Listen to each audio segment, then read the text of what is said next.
give you my heart.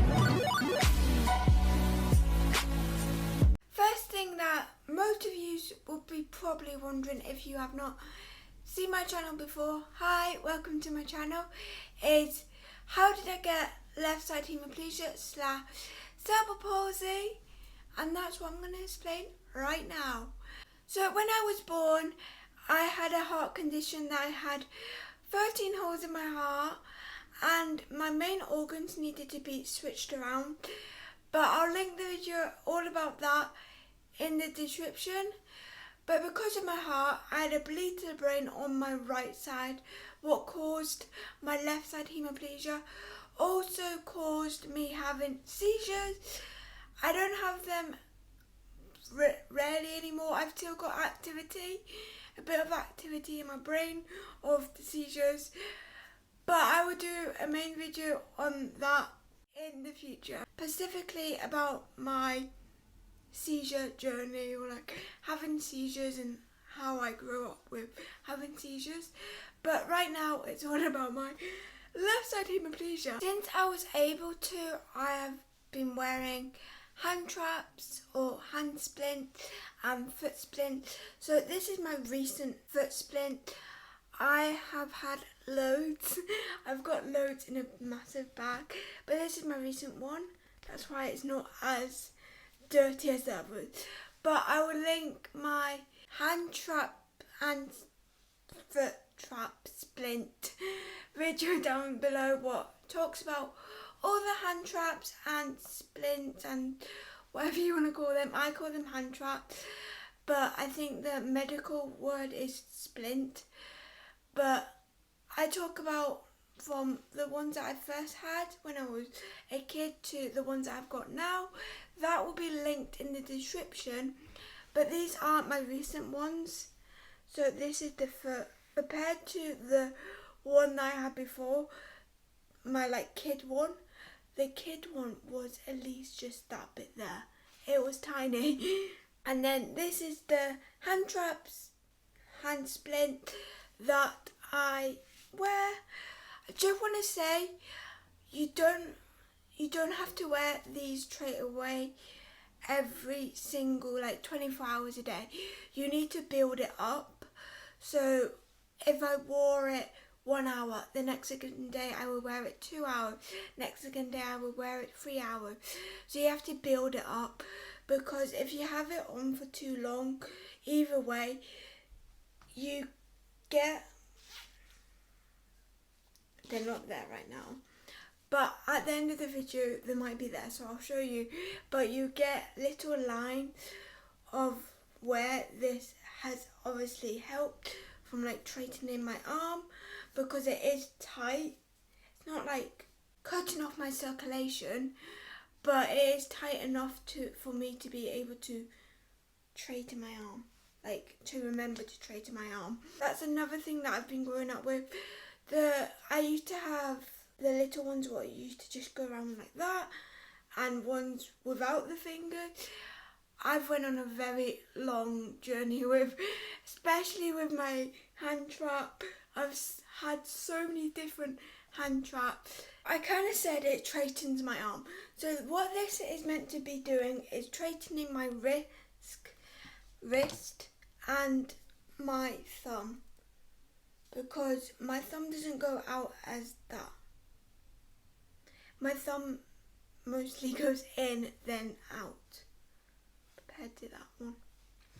And then the reason why I have to wear my foot splint is because of my left side hemiplegia. I'm going to be saying that word quite a lot, but because of that, one of my hips are higher than the other, and that causes my balance.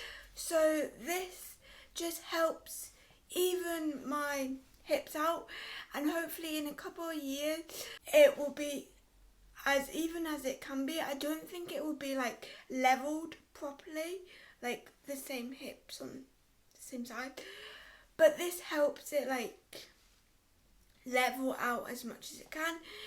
You can get bigger ones or smaller ones depending how much help you need on straightening your hips, or just helping you balance.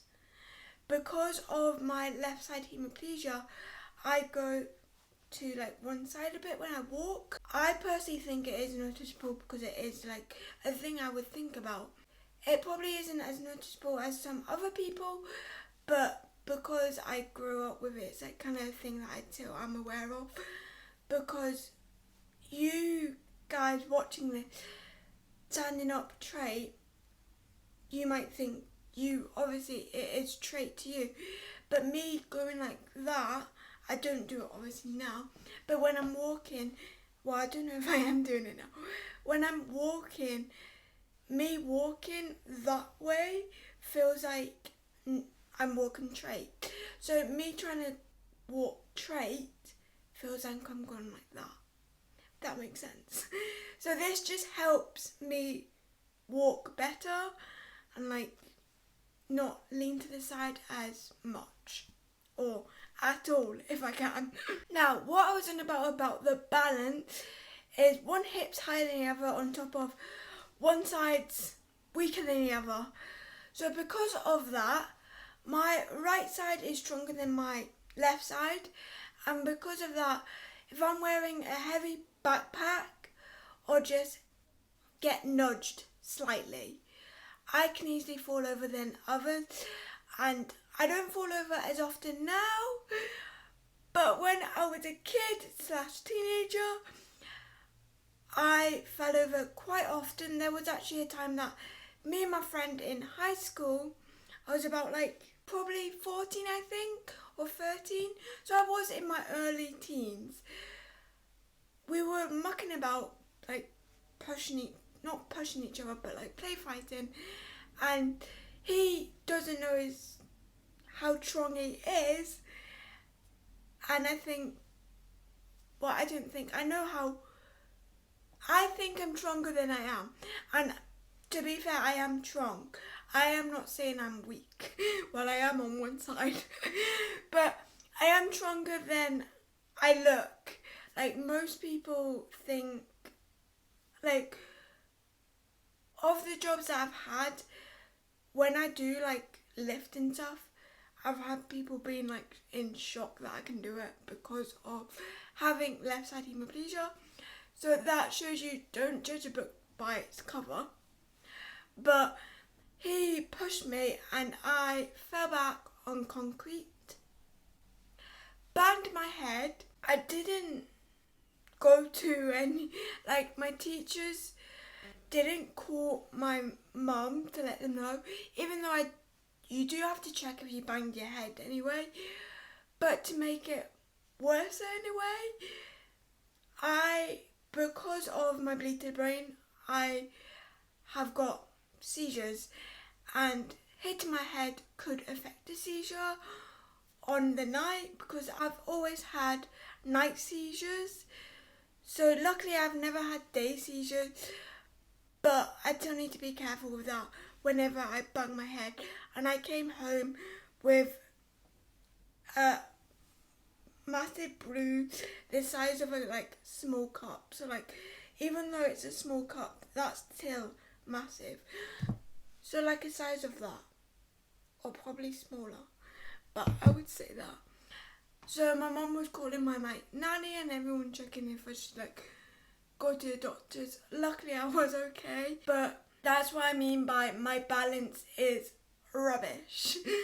On top of another time when I was holding a backpack, at the time it was in this house, at the time we had a massive tree and then a corner where there was just gravel and like dirt, and there was some stairs that went up to the house, and when I was climbing up them, I think I like leant to the side too much and I just fell backwards and my shoes came off and everything. I was not impressed. That is a little story time of the 2 times I fell over and they were not nice. I have fallen over loads of other times, but them two stick out to me the most. On top of, I could not walk downstairs when I was a kid till like probably 15, 14. Now that sounds really like you're 15, why can't you walk downstairs? But I used to trip over nothing, or I used to trip over my feet quite a lot. So people would say like tripping over thin air. I used to do that quite a lot, especially on stairs. I could go up them, but I would need to bum shuffle down them because the amount of times I would do like 3 or 4 stairs and then just tumble down the rest. And if you have never fallen downstairs, it is not nice. Luckily, I've not done it in this house. Whenever I tried to walk downstairs, I would most likely fall downstairs. And now I can walk downstairs. I still have trouble if there's not a rail on this side. So if I'm not able to hold on to something on my right side, I need to like properly kind of walk like that to make sure that I won't fall over. And there has been a couple of times that I go like that, like a jerk, but then I chopped myself. Before, when I was a kid, I could not chop myself, so I still have the moments that I nearly fall over, but luckily I have not fallen over lately. Starting to realise it seems like I'm just a clumsy child / teenager. But another thing is when I fall over, my left hand, I don't know if you'll be able, well, you can kind of see it. It looks worse without the hand strap on. But when I fall over, my hands are naturally bent back a bit, just because don't know specifically why that does that.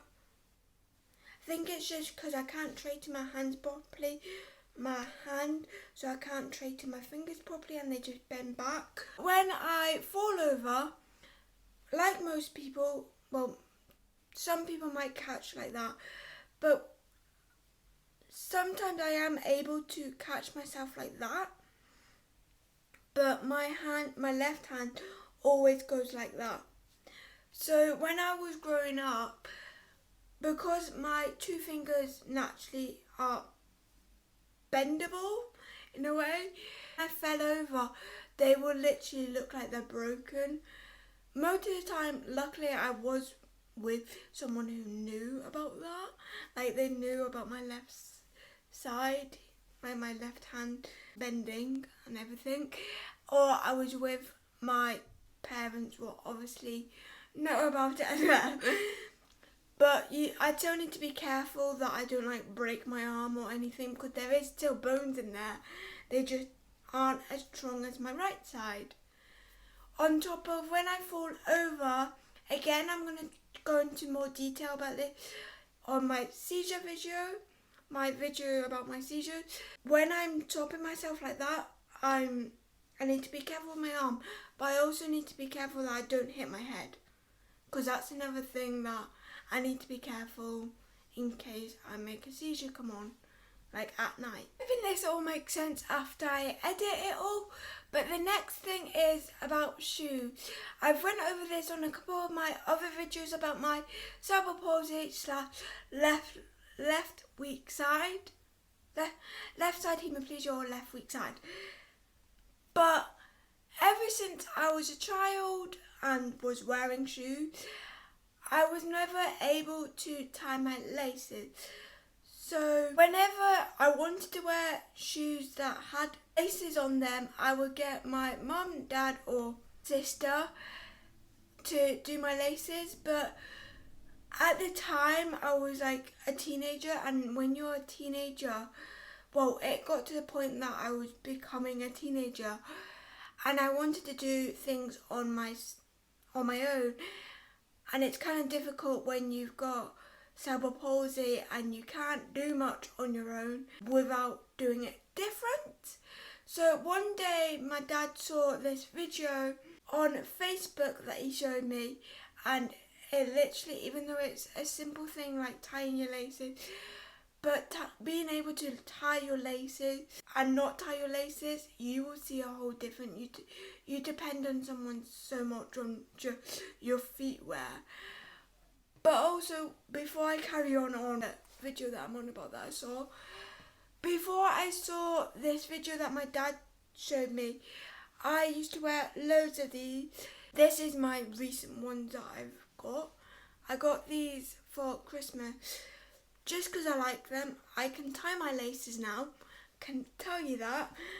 But these are simple because my mum or dad or my sister would tie my laces and I was able to just put my foot in there and zip it up for about a couple of weeks, I would say. So I didn't need to ask for them to do my laces every single time, and they helped my independence. But my dad showed me that video. I've actually recreated a video. Well, it's a short, but it's a video. I'll put that in the description as well. I just showed you a different way of doing your laces. It's so much easier than the normal way. Because I can't do the loop-tee stuff with this hand, you just make a C. I will link the video down below. I'm linking so many videos. But you will just make a C and then loop it behind and then grab each of it lace. It sounds complicated than doing it the normal way, but the normal way to me sounds complicated. That has helped my independence so much, even though it is a simple thing that most people won't think of. It's one of them things that most people will take for granted, but as a teenager, especially when I was a teenager, it wasn't as bad as when I was a child, because most kids do start to learn to tie their laces. But as a teenager, it's like, I want to be independent, I want to do things myself, but I can't even tie my laces. So it was actually in this house that my dad showed me how to tie my laces. So it's been about only 6 years. 6 or 5 years that I've been able to tie my laces. And I'm nearly 22. So that gives you an example how long I've not been able to tie my laces. The last and final thing that I had when I was a child is a wheelchair. Even though I'm standing up right now, I'm moving my feet and being able to do this. I used to get so tired when I was a child, on top of, because of my medicine and having seizures, that didn't help, on top of having one side weaker than the other. So if we went on a walk, if we went into town, I'm talking about when I was a kid. When we went into town, when we went on a walk, or just going to school, walking to school, I used to get really tired. I actually used to when I was at school, I can't remember this, but my mum says I did. I used to get picked up, or my mum used to get called in because I didn't want to do PE. I used to say that, oh, I'm tired, and I probably was, but I think half of the time I think I would be more dramatic than it is. But I just don't think I just did not like PE as a kid. It has changed. I don't like swimming now. I prefer PE, but I don't like swimming either. But I haven't had good experience with that either. I have so many mini story times that it makes up that my school was rubbish. But I think it's because when people think of cerebral palsy, they think of the word. And when you look at me, you can't see my hand, or I'm not walking the way that I normally walk, it's a good day. You won't think I have a disability. So I think that's the reason why I hadn't had good experiences. With PE, I think I just didn't want to do it as a child. I used to say, I was tired, I'm too tired, and I think my mum sometimes took me home because of it. But the swimming side, I used to say, my swimming teacher, no hate, but he used to say that I'm riding a bike because I couldn't lift my feet up above the water. Like, it was so difficult. If you think of having a full side weaker, water is like you're touching the floor but it's still weighting you up. It's hard to explain, but you know the feeling of water on top of having a weak side. It's just harder to like try and swim. I can kind of swim now, but let's just say the actual swimming teacher didn't teach me how to swim. One of the helping teachers, like the assistants, taught me how to swim. Of course, another swimming teacher was in the room, but the swimming teacher that was teaching us wasn't teaching me anymore. And my dad has taught me a bit of swimming as well. But back to the wheelchair thing. So I had a wheelchair for I think only a couple of months. But I can't remember physically what, like, going in the wheelchair that much.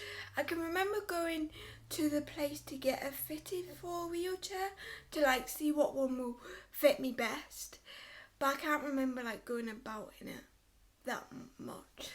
But again, because of my seizures and the medic, you need to wait out for this like seizure video because I really want to do like separate videos of each thing, but because I'm repeating myself in a way, but I want to repeat myself because someone might come across this and have cerebral palsy or left side hemiplegia, right side hemiplegia, and it is so nice to like find someone who you can relate to.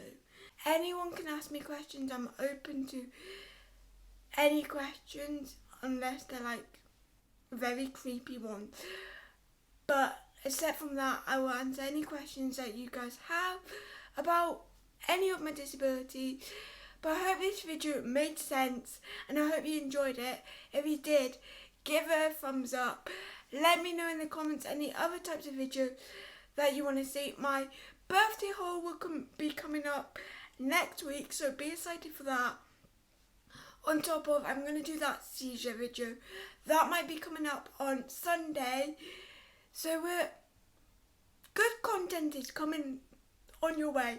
Believe me, like, I've got some amazing content coming soon. But for now, I'll see you next time.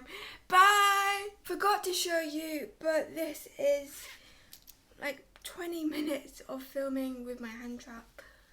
And it's got like little marks. The longer I wear it, the more it has marks. But that is why you have to wear it only like, build it up a couple hours a day up until like you can wear it for like 5 hours a day, or how long you say awake, like 10 hours a day. But I'll see you next time. Bye!